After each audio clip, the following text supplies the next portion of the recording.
데살로니가전서 4장 9절 말씀 다 같이 한 목소리로 받들어 읽도록 하겠습니다. 형제 사랑에 관하여는 너희에게 쓸 것이 없음은 너희들 자신이 하나님의 가르치심을 받아 서로 사랑함이라. 아멘. 하나님께서는 우리를 하나님의 자녀로 불러주셨습니다. 그래서 실제로 또 하나님의 독생자이신 예수님을 닮아갈 수 있도록 그렇게 거룩하신 성령님을 주셨습니다. 그래서 우리가 하나님의 자녀가 되는 것이 우리의 거룩함이고, 또 하나님의 자녀가 된다는 것은 바로 성도들과 형제, 자매가 된다는 것이죠. 그래서 이 하나님께서는 우리를 형제 사랑으로 불러주셨습니다. 그것이 또한 하나님께서 우리에게 주신 하나님 나라의 축복입니다. 하나님 나라가 어떤 곳이냐라고 할 때 그것은 바로 하나님의 사랑으로 서로 사랑하는 행복이 충만한 것이. 그렇기 때문에 우리가 이 형제 사랑은 바로 천국의 축복을 미리 누리고 또 맛보는 것입니다. 그리고 그 하나님 나라를 이루어가는 것입니다. 그래서 우리가 이제 이 천국에 들어가기를 원한다, 나는 구원받기를 원한다 라고 할 때에 그 구원의 본질이 무엇인지, 천국의 본질이 무엇인지, 그래서 다시 한번 정확하게 알고 또한 그것을 사모하고 또 그것을 추구해야 할 것입니다. 그래서 천국이 무엇인지 안다면은, 바로 하나님 나라가 무엇인지 안다면은 우리는 이 거룩함을 추구하고 사모할 수밖에 없습니다. 하나님이 우리를 거룩하게 부르셨다는 것은 말 그대로 하나님의 백성으로, 하나님 나라로 부르셨다는 거죠. 그래서 우리가 천국의 은혜를 누리려면은 성화가 되어야 된다. 거룩하게 되어야 돼. 우리가 생각해 보면 쉽게 알 수가 있죠. 내가 성화되지 않으면 그런 사람들끼리 모여서 사는데 면 천국이 되겠습니까? 천국이라는 게 하나님과 나만 이렇게 사는 것이 아니란 말이에요.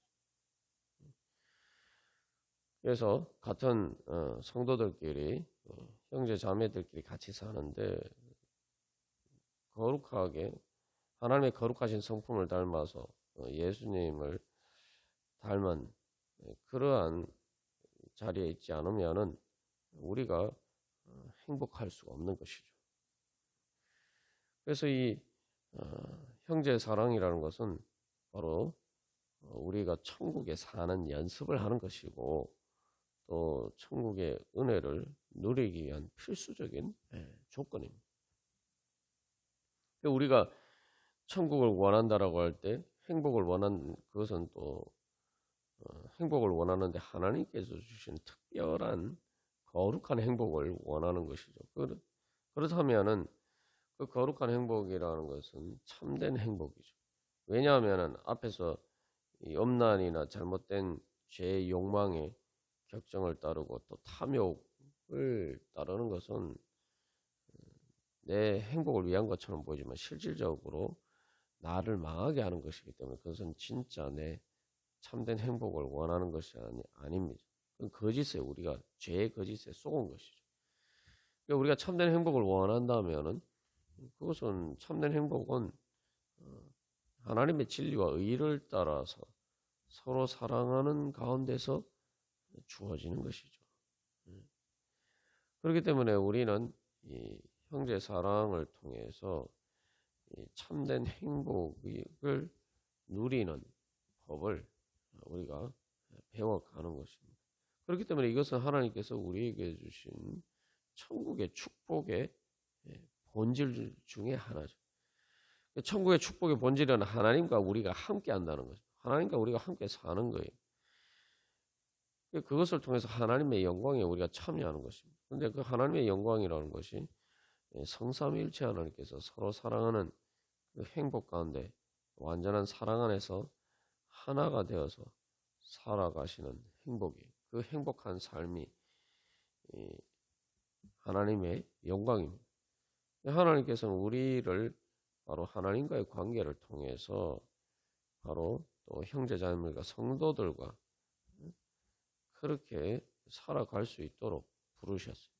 또 그렇게 살 수 있도록 우리에게 성령의 능력을 주시고 또 그래서 우리가 성화의 과정을 통해서 또 우리의 육신의 죽음과 또한 마지막 몸의 부활을 통해서 우리가 또 그렇게 완전하게 행복하게 살 수 있도록 만들어 주십니다. 그래서 이 땅에서의 성화의 과정, 또 육신의 죽음, 또한 영의 몸으로 부활하는 이 모든 과정이 사실은 성화의 큰 의미에서 이제 성화의 과정이. 성화의 과정이라는 것은 형제 사랑하는 것을 가로막는 그 장애물이 되는 것들을 제거되어 가는 과정이죠. 이 육신의 이 죽음으로써 그 육신의 욕망의 격정이 그 형제 사랑을 방해하는 그 잘못된 죄 육신의 욕망의 격정을 벗어버리게 되고 또 근데 단순히 이제 그것을 죄를 벗어버리는 것만 가지고 되지 않죠. 사랑이라는 것은 단순히 뭐 내가 해서는 안 된 일을 안 하는 것만으로는 사랑이 될 수가 없어요. 사랑은 적극적으로 사랑해야 되는 거죠. 그게 바로 거룩입니다. 그래서 하나님이 거룩하게 부르셨다는 것은 이 단순한 정결을 의미하는 게 아닙니다. 하나님 부정하게 하심이 아니요 거룩하게 하심이라고 할 때 그것은 단순히 부정해서를 제거하시고 정결하게 해주시는 것뿐만 아니라 거기서 한 걸음 더 나가서 거룩하게 해주시는 거죠. 그 거룩이라는 것은 당연히 정결을 전제로 하죠. 근데 정결한 것만 가지고 되지 않아요. 거기서 한 걸음 더 나가서 적극적으로 하나님의 진리와 의를 따라서 사랑하는 것이 거룩한 것입니다. 우리가 육신의 건강에 있어서도 단순히 병이 없다라고 건강한 것은 아니죠. 병이 없는 것만 가지고 되지 않고 운동을 해서 이렇게 해야지만 이 건강은 좀 우리의 영혼도 마찬가지입니다. 그래서 이 형제를 사랑하려면 또 적극적으로 내가 몸으로 서로 우리가 서로를 위해 서로 사랑하면서 행해야 됩니다. 몸으로 행해야 되죠. 그래서 이제 육신의 죽음을 통해서 우리의 몸이 그 장애물이 되는 형제 사랑의 장애물이 되는 것을 벗어버리고 영의 몸이 됨으로써 이제 우리의 몸으로 완전하게 사랑을 따라서 행할 수 있도록 우리가 변화가 되는 것입니다. 그것을 통해서 우리가 하나님 나라의 영광에 참여하게 되는 거죠. 우리가 그런 관점에서 보면은 이제 형제 사랑을 하나님이 우리에게 주신 축복, 그냥 축복 정도가 아니라 천국의 축복이다. 하나님 나라의 축복이다. 그래서 그것을 소망한다면은 그것을 깨달아 알고 그것을 사모한다면 우리가 형제 사랑에 더욱더 힘쓸 수가 있을 것입니다. 그래서 사도 바울은 우리가 여러 번 강조해서 온 것처럼 데살로니가전서 2장 18절 19절에서 19절 20절에서 우리의 소망이나 기쁨이나 자랑의 면류관이 무엇이냐 그가 강림하실 때 우리 주 예수 앞에 너희가 아니냐 너희는 우리의 영광이요 기쁨이니라. 우리가 이렇게 사도 바울이 데살로니가 교회 성도들을 생각한다면 그것이 바로 이 형제 사랑이죠. 그래서 사도 바울이 그 데살로니가 교회 성도들을 사랑하는데 말 그대로 그 데살로니가 교회 성도들이 종말에 바울의 영광이라는 거죠. 우리가 그래서 그 데살로니가 교회 성도들과 또 그것들을 위해서 헌신한 것에 대한 보상이 다른 것이 아니라 그 성도들이 우리에게 주어진 하나님께서 우리에게 주시는 보상이고 상급이라는 거예요. 그렇기 때문에 다른 어떤 보상과 상급이 아니라 그 데살로니가 교회 성도들이 바로 자랑의 면류관이고 영광이고 기쁨이라는 거죠. 하나님께서 우리가 천국의 보상이라고 하면은 천국의 행복 아닙니까? 천국의 행복이라는 것이 우리를 정말 사랑하는 서로 사랑하는 그러한 형제 자매들이 많아지면 많아질수록 우리에게 그 행복이 커진 것이 그것이 바로 하나님께서 주시는 천국의 축복이다, 종말의 축복이다, 영광이다 라고 생각하는 거죠.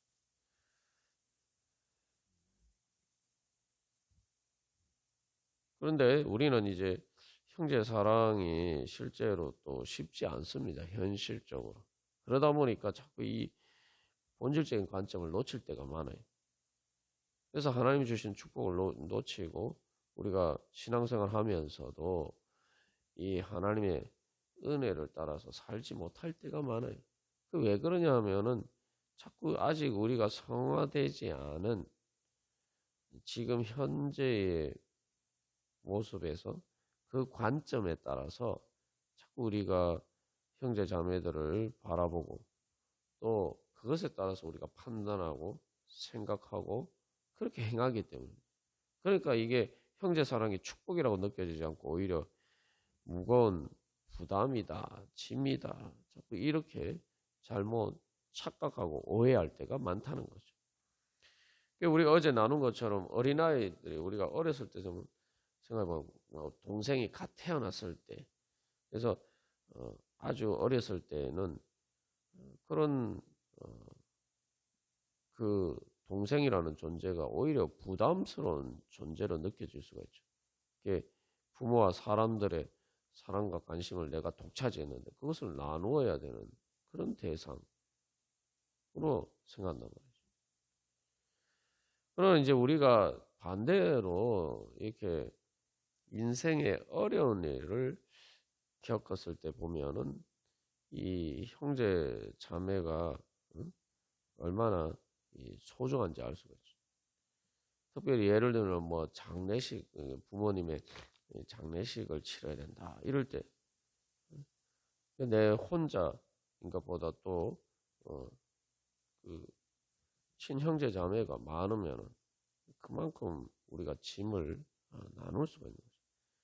그래서 이 재산을 나누는 문제에 부딪히게 되면은 오히려 형제 자매가 많은 것이 손해지만 그러나 짐을 나누어야 될 때 부딪히게 되면은 형제 자매가 많은 것이 오히려 우리의 짐을 나누는 것이란 말이죠. 그런 뭐 단순한 지금 그런 문제뿐만 아니라 실제로 서로 사랑하는 그런 행복의 관점에서 보면 형제 자매가 많을수록 더 이제 행복해질 수가 있는 것이죠. 그런데 우리는 이제 주로 이 재산을 나눌 때 형제 자매가 많으면 그만큼 손해다라는 이런 관점에서만 우리가 형제 사랑을 생각하니까 이게 어려운 거예요. 말 그대로 진짜 뭐 내 재산을 그만큼 내가 나눠야 되고 내가 차지할 몫이 더 많은데 그만큼 내가 차지할 몫이 줄어든다. 이런 관점에서는 자꾸 이렇게 생각하니까 이 형제 사랑하는 게 무거운 짐이 되는 거예요.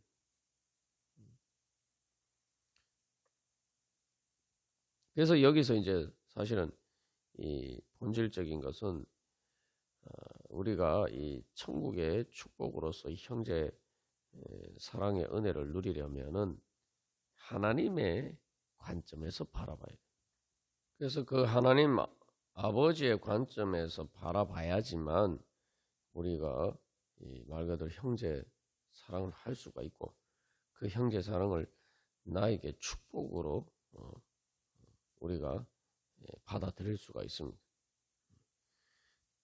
그래서 이 자꾸 이렇게 대등한 관계에서 내가 그렇게 생각하면은 내가 뭔가를 내 것을 빼앗기고 나눠야 되는 그러한 대상으로 생각하지만, 그러나 하나님 아버지의 관점에서 이제 부모가 자식을 대하는 것 같은 그런 관점에서 보면은 이것은 바로 우리가 오히려 축복으로 느낄 수 있는 거죠.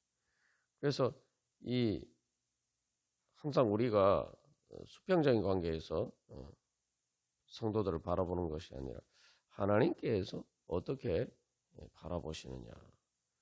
하나님께서 또한 나를 바라보시는 것처럼 또 하나님께서는 다른 성도들을 어떻게 바라보시느냐. 우리가 항상 그 부분을 초점을 맞추고 그것을 하나님의 그런 사랑의 관점을 우리가 배워가고 또 그것을 정말 내가 생생하게 내가 느끼게 되면은 자연스럽게 우리가 형제를 사랑할 수밖에 없습니다. 하나님의 관점이라는 것은 말 그대로 부모가 자기 자식을 사랑하는 것과 같은 그런 관점이죠. 뭐 육신의 우리의 부모가 자식을 사랑하는 것도 얼마나 큰 사랑입니까?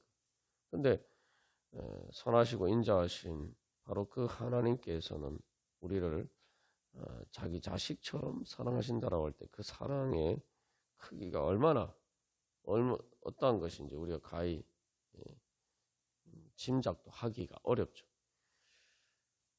우리는 하나님께서 그래서 우리를 그렇게 봐주시기를 원하십니다. 부모가 어린 자녀를 볼 때 가장 중요한 관점은 이 사랑의 창조라는 관점에서 자기 자식을 보는 거죠. 뭐냐면은 계속 우리가 뭐 나눈 점입니다만, 갓 태어난 갓난아기를 볼 때 엄마 아빠가 볼 때 정말 세상에서 자기 제일 소중한 존재예요. 그리고 자기 자식을 봤을 때 가장 기뻐하면서 또 그것을 자기 자식을 자기 영광으로 여기고. 근데 사실은 그 갓난아기라는 것이 뭐 어떻게 보면은 아직 볼품도 없고 정말 할 수 있는 것도 아무것도 없고 정말 완전히 무능력한 거예요. 무능력 그 자체잖아요. 그렇다고 뭐 인격적으로 뭐 성숙한 거 이것도 아니고 흠도 많고. 그런데 부모에게 있어서는 그 자식이 최고 소중한 존재예요. 사도 바울이 이야기한 것처럼 정말 기쁨이고 영광이란 말이죠. 사도 바울은 종말에 그렇게 될 것이다 이렇게 얘기했지만, 이 갓난아기는 미래에 단순히 그렇게 될 것이 아니고 현재 실제로 영광이고 기쁨이란 말이죠. 진짜 그 부모에게 있어서 자랑의 면류관이. 근데 그 갓난아기를 봤을 때에 그렇게 생각할 만한 조건이 실질적으로는 하나도 없습니다. 그래서 그 존재 자체가 기쁨인 부모에게는 기쁨과 영광이 되는 것이고, 그렇기 때문에 사랑하고 기뻐하기 때문에 이제 그 자식을 양육해서 실제로 훌륭하게 잘 자랄 수 있도록 그렇게 만들어 줄 수가 있는 것입니다. 그래서 이 대상 안의 어떤 장점 때문에 좋아하는 것이 아니라 그 존재 자체가 기쁨이고, 그래서 그 대상 안에 아름다운 것을 창조해 가는 것이 사랑이. 이게 그래서 근데 사람들이 이 사랑을 좋아하는 것을 자꾸 이렇게 혼동하고 그냥 좋아하는 것을 사랑하는 것으로 착각할 때가 많습니다. 뭐 좋아하는 것이나 사랑하는 것이나 뭐 같은 말이다라고 할 수 있는데 이제 그 엄밀하게 이제 구별한다면은 좋아하는 것은 대상 안에 어떤 장점이나 아름다운 것이나 좋은 것이 있어서 좋아하는 거예요. 그러나 사랑은 그 존재 자체를 사랑하는 것이고 존재 자체가 기쁨이 되고 그래서 그 대상 안에 그 아름다운 것이나 좋은 것을 창조해 가는 것이 바로 사랑입니다. 그래서 여기서 중요한 건 좋아하는 것은 수동적으로 그냥 내가 그 이미 있는 좋은 것을 즐기고 누리는 거예요. 그러나 사랑하는 것은 사랑의 본질은 상대방에게 어떤 유익을 주는 겁니다. 기본적으로 그 본질이 주는 거예요. 좋은 것을 주는 거예요. 그러니까 좋아하는 것처럼 그냥 수동적으로 이미 있는 좋은 것을 내가 즐기고 누리는 것이 아니라 사랑은 좋은 것을 주는 것입니다. 그래서 좋은 것을 줘서 그 사랑의 대상이 좋게 되도록 만들어가는 것이 사랑이에요. 우리가 이 관점을 얻어야지 우리가 형제를 사랑할 수가 있죠. 그래서 부모가 그 자식을 봤을 때 갓 태어난 자기 자식을 봤을 때의 그 마음을 우리가 알면은 하나님 아버지 또한 우리를 향하신 그런 마음을 볼 수 있으면은 우리가 형제 사랑을 할 수가 있어요. 그리고 기쁘고 즐겁게 할 수가 있어요. 우리가 오늘도 하나님께서 우리를 그렇게 봐주시는, 하나님께서 우리를 그렇게 사랑하십니다. 우리가 그 하나님의 우리를 향하신 그 사랑을 보면은 자연스럽게 하나님의 그 관점이 무엇인지 알고 또 보고 알고 또 그렇게 할 수 있게 되는 것이죠. 그래서 우리가 오늘도 그래서 그것을 통해서 우리가 단순히 하나님의 사랑만 받는 것이 아니라 하나님과의 관계에서만 사랑의 행복을 누리는 것이 아니라 그것을 통해서 이제는 형제 사랑을 통해서 또한 행복도 같이 누리게 되는 거예요. 그게 하나님께서 우리에게 주시는 축복입니다. 그것이 바로 성하고 그것이 바로 거룩하게 되는 것입니다. 오늘도 우리가 그런 하나님의 축복을 사모하면서 주님, 제가 하나님의 아버지의 사랑을 더 제대로 깨달아 알고 보고 누리게 하여 주시고 그래서 또한 그것을 통해서 하나님 아버지의 사랑을 통해서 형제 사랑의 축복으로 나아가게 하여 주시옵소서. 우리 함께 기도하겠습니다.